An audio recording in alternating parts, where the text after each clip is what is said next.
ഇത്തവണത്തെ ആദ്യത്തെ മാമ്പഴക്കൂട്ടാൻ തന്നെ നമ്മുടെ വിഷുവിൻ്റെ അന്നാണ് കേട്ടോ. ഈ മാങ്ങാക്കാലമായി കഴിഞ്ഞാൽ മാമ്പഴക്കൂട്ടാൻ ഉണ്ടാക്കാൻ വേണ്ടി കാത്തിരിക്കുകയായിരിക്കും. നമുക്ക് നല്ല അടിപൊളി കുറുക്ക് പോലെയുള്ള മാമ്പഴക്കൂട്ടാൻ ഉണ്ടാക്കിയെടുത്താലോ. നല്ല പഴുത്ത മുട്ടിക്കുടിയ മാങ്ങ എടുക്കുക, അതിലോട്ട് കുറച്ച് ഉപ്പും മഞ്ഞൾപ്പൊടിയും വെള്ളവും ചേർത്തൊന്ന് വേവിക്കാൻ വേണ്ടി വെക്കുക.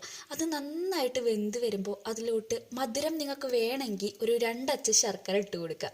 അപ്പോൾ നല്ല ഇങ്ങനെ കുറുകി വരും കേട്ടോ. ശർക്കര ഇട്ട് കഴിഞ്ഞാൽ ഒന്ന് തിളച്ച് കഴിഞ്ഞാണ്ടല്ലോ അത് നല്ല തന്നെ ക്രീമി പോലെ ആയിരിക്കും. പിന്നെ നമുക്ക് അതിലേക്കുള്ള അരപ്പ് നേരെയാക്കണം. അതിന് വേണ്ടി ഒരു കുറച്ച് നാളികേരവും ജീരകവും പച്ചമുളകും നല്ല കട്ട തൈരും കൂടി ചേർക്കുക.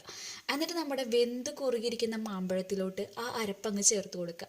പിന്നെ ഒന്ന് നന്നായിട്ട് തിളച്ച് വരുന്ന വരെ കാത്തിരിക്കുക കേട്ടോ. നല്ല തിളച്ച് വരുമ്പോൾ നല്ല വറ്റൽമുളകും കടുകും കറിവേപ്പിൻ്റെ ഇലയും കൂടി താളിച്ചങ്ങോട്ട് ഒഴിച്ചാണ്ടല്ലോ നമ്മുടെ മാമ്പഴക്കൂട്ടാൻ ഇവിടെ റെഡി ആയി കേട്ടോ. ഊണ് കഴിക്കാൻ വേറെ ഒന്നും വേണ്ട, ഇത് മാത്രം മതി.